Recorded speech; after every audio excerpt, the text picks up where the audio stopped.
Selamat datang kembali para founder startup di tanah air yang saya banggakan. Kembali dengan saya Markus dari Berry Ventures. Di video pembelajaran kita kali ini, Moving Forward. Kita sekarang sudah sampai di chapter 17. Chapter kali ini, kita akan belajar sama-sama, yaitu bagaimana kita bisa writing a compelling story untuk berbicara kepada investor. Tetapi, triknya, membangun compelling story ini tidak hanya penting untuk berbicara kepada investor, tetapi trik yang sama kalian bisa gunakan untuk berbicara kepada stakeholders yang lain, termasuk kepada customer kalian. Saya akan mulai dengan satu statement yang penting untuk kita semua, yaitu apa? Kerjakanlah PR kamu. PR-nya apa? Kok tiba-tiba disuruh ngerjain PR? Yaitu kalau kalian mau datang kepada investor, jangan datang dengan tangan hampa. Kalian harus mengerti, yang namanya menceritakan bisnis kalian, atau di dalam kacamata investor, menilai bisnis kalian atau menilai valuasi bisnis kalian, para investor selalu melihat di dalam dua sisi. Yang pertama adalah story atau cerita. Yang kedua adalah financial metrics kalian, atau yang kita sebut dengan performance. Kalian memiliki cerita yang baik, tanpa didukung oleh financials yang baik, maka saya sebut kalian hanya dreamer atau pemimpi. Punya visi besar, tetapi tidak bisa eksekusi. Kalau kalian memiliki financials yang baik, tetapi tidak bisa menceritakannya menjadi cerita yang menarik, buat saya, kalian adalah good company. Pintar mengeksekusi bisnis, pintar melakukan operasional, namun belum tentu dapat menceritakannya menjadi suatu cerita yang menarik. Maka, startup yang baik atau startup UMKM yang berkembang yang ingin menjadi lebih baik harus mengerti dua elemen ini, yaitu memiliki story yang baik ditambah dengan financials yang baik. Maka ketika ini digabungkan, kalian dapat menjadi a great company. Saya akan kasih satu ilustrasi. Saya akan ibaratkan startup kalian adalah sebuah box atau sebuah kotak. Bayangkan, box itu adalah startup kalian. Maka, untuk meningkatkan value box tersebut, saya akan mulai memasukkan barang-barang yang berharga, seperti metrics, seperti intellectual property rights, seperti macam-macam bisa kita masukin supaya meningkatkan valuasinya. Ketika kontennya sudah baik, isinya sudah baik, tetapi packagingnya masih buruk, maka akan sulit kita jual barangnya. Tetapi ketika isinya baik, ditambah packagingnya baik, maka box tersebut dapat dijual dengan harga yang lebih tinggi. Itulah ilustrasi sederhana kenapa story dan financials menjadi penting. Kita telah bicara financials di chapter-chapter yang sebelumnya. Di chapter kali ini, kita akan bicara story. Bagaimana membangun story yang baik. Membangun story yang baik harus dimengerti satu konsep sederhana, yaitu lebih penting konteks daripada konten. Saya kasih ilustrasi sederhana. Suatu hari, saya hendak pergi ke Semarang untuk melakukan bisnis trip. Dan ketika saya mau jalan ke Semarang, ternyata hujan begitu besar dan saya berangkat telat. Pesawat terbang jam 6, tetapi jam 5 saya masih di tol. Saya hitung, saya pasti nyampe bandara jam 6 lewat dan pasti ketinggalan pesawat. Namun apa boleh buat, tiket sudah saya beli, nggak mungkin saya tinggal.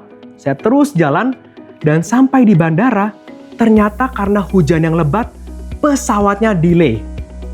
Saya sangat bersyukur karena pesawat delay itulah akhirnya saya bisa tetap pergi ke Semarang dan melakukan bisnis trip. Cerita yang pertama ya. Sekarang saya akan cerita yang kedua. Esokan harinya, kembali dari Semarang, saya sudah menyelesaikan seluruh pekerjaan saya dan selesai jam 3 sore. Pesawat jam 5, saya hendak jalan ke bandara, berpikir akan santai sejenak, dan jam 5 kembali untuk ketemu keluarga di Jakarta. Ternyata ketika saya sampai bandara, pesawatnya delay. Saya kesel banget karena pesawatnya delay, yang harusnya berangkat jam 5, akhirnya baru berangkat jam 7. Akhirnya saya harus membuang waktu saya panjang karena pesawat itu delay. Itu cerita yang kedua. Coba kita analisa cerita ini. Kontennya itu sama. Saya ingin menceritakan pesawat delay. Ya, kontennya sama. Buat kita pesawat delay itu sesuatu hal yang negatif. Tetapi ketika saya ceritakan di dalam konteks yang berbeda, konteks yang pertama adalah saya telat, pesawat delay. Yang kedua, saya kecepatan nyampenya atau pas-pasan nyampenya atau waktunya pas, tetapi pesawatnya delay. Maka delay yang sama bisa menimbulkan efek konteks yang positif ataupun negatif di kalian sebagai pendengar. Maka di dalam bercerita lebih penting konteks daripada konten. Sebagus apapun konten kalian, jika tidak disajikan di dalam konteks yang tepat, maka akan sulit menghubungkan seluruh stakeholder yang akan mendengar cerita Anda. Emang apa sih pentingnya bercerita yang baik? Dengar dulu ya. Pentingnya bercerita yang baik adalah dengan cerita yang baik dapat membuat kita semua mencapai keputusan yang sama karena bisa berempati di dalam ceritanya. Karena cerita yang baik setidak-tidaknya menimbulkan 3 hal bagi pendengarnya. Yang pertama, cerita yang baik itu meningkatkan kesadaran atas pendengar. Membuat pendengarnya menjadi terbangun, membuat pendengarnya menjadi aware. Karena kalau kita hanya mempresentasikan angka, bisa ngantuk. Saya aja ngantuk kalau cuma dengerin angka. Tetapi kalau dengar cerita, itu menjadi menarik. Yang kedua, cerita yang menarik juga menimbulkan rasa senang bagi pendengarnya. Menimbulkan semangat untuk memiliki suatu keterikatan di dalam cerita. Dan yang paling penting, cerita yang baik membangun empati. Ketika pendengar Anda, termasuk investor, sudah memiliki emosi dan empati terhadap bisnis Anda, maka kemungkinan besar mereka akan percaya dan membeli ide ataupun bisnis daripada startup yang sedang Anda kembangkan. Maka, sekarang kita akan belajar sama-sama bagaimana membangun cerita yang baik. Cerita yang baik, secara sederhana, saya akan bagi menjadi 3 elemen. Elemen yang pertama, kita bicara tentang elemen eksposisi. Elemen pembukaan atau bahasa saintifiknya, why we exist. Kenapa cerita ini ada? Ini untuk mempersiapkan konteks. Elemen yang kedua, kita bicara problem. Kita bicara what, apa yang ingin diselesaikan. Elemen yang ketiga, baru kita bicara solusi atau how, bagaimana menyelesaikannya. Saya percaya seluruh cerita yang paling baik, cerita yang paling terkenal, setidak-tidaknya memiliki 3 elemen ini. Saya coba ambil dari cerita sederhana seperti Maling Kundang. Ada yang ingat cerita Maling Kundang seperti apa? Cerita Maling Kundang dibuka dengan si Maling Kundang eksposisinya ya, yaitu ditinggalin sama ayahnya, ya kan? Lalu akhirnya dia tinggal sendiri bersama ibunya. Berarti dia anak yang cuma tinggal sama ibunya. Lalu muncul problem. Problemnya apa? Sang ayah nggak pulang-pulang. Akhirnya si Maling Kundang merantau, pergi, dan akhirnya sukses. Akhirnya muncul suatu tanjakan-tanjakan di dalam cerita. Ketika sudah sukses dan dia kembali, baru masuk ke bagian ketiga, ternyata pas balik ke kampung halaman, dia lupa sama ibunya. Karena dia lupa sama ibunya, akhirnya ibunya kutuk dia. Ada solusi tuh ya. Si ibunya kutuk, supaya mengingatkan kita jangan durhaka kepada ibu kita. Ada kan 3 elemen tersebut? Coba bayangin cerita Maling Kundang, itu nggak ada elemen solusi, atau nggak ada resolusi untuk menyelesaikan cerita tersebut. Pasti nggak akan terkenal sekarang. Cuma naik, terkenal, balik kampung halaman, the end. Kan nggak seru. Cerita-cerita terkenal superhero yang kalian suka sekalipun, pasti memiliki elemen tersebut. Ada pembukaan, ada problem, ada tanjakan, ada konflik, dan juga ada penyelesaian ataupun resolusi.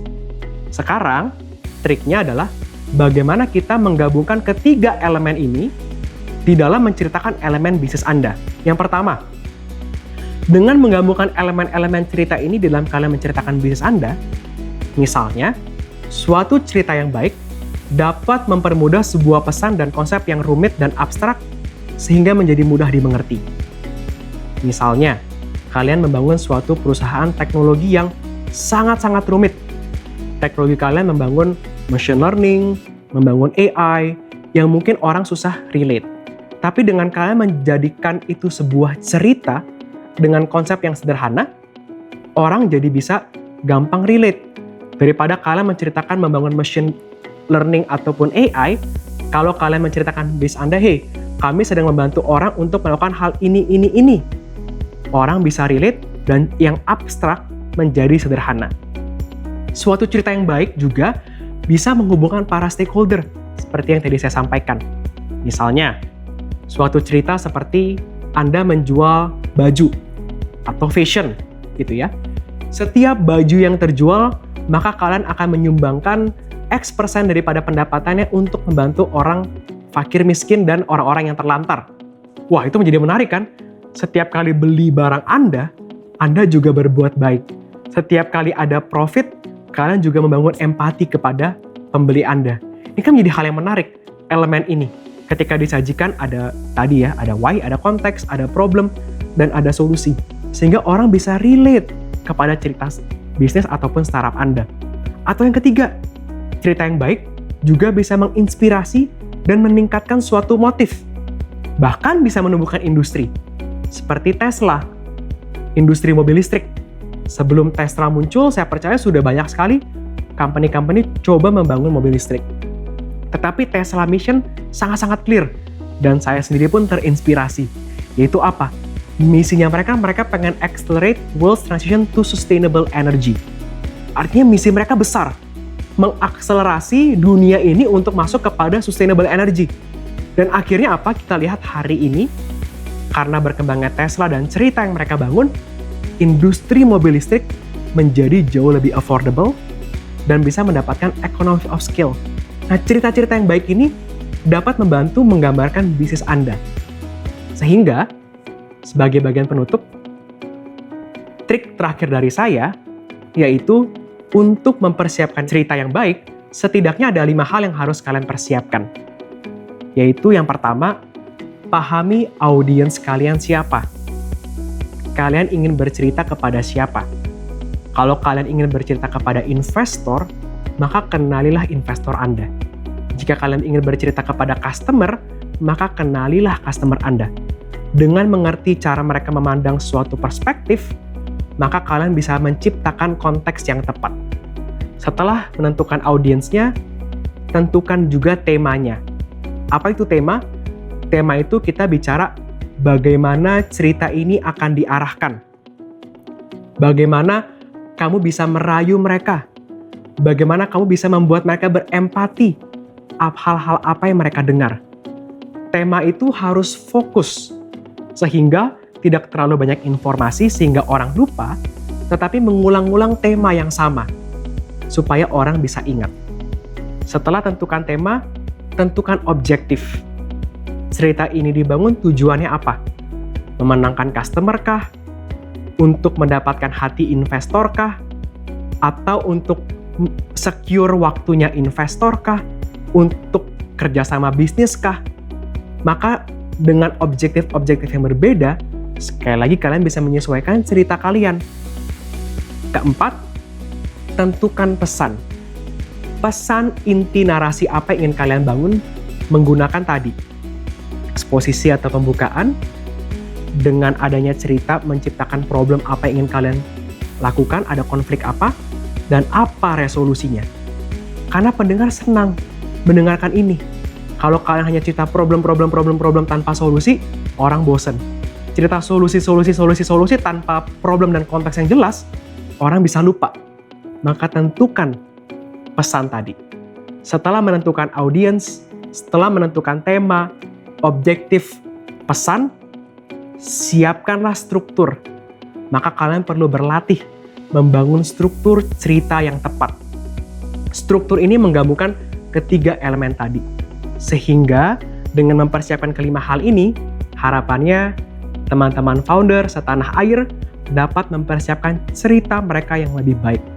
You can build a more compelling story supaya orang bisa sadar, orang bisa senang, dan orang bisa berempati terhadap bisnis Anda. Selamat berlatih. Silakan kembali kepada tim dan founder Anda, ngobrol, cari tahu bagaimana kalian membangun suatu cerita. Karena cerita ini yang akan menggerakkan bisnis Anda.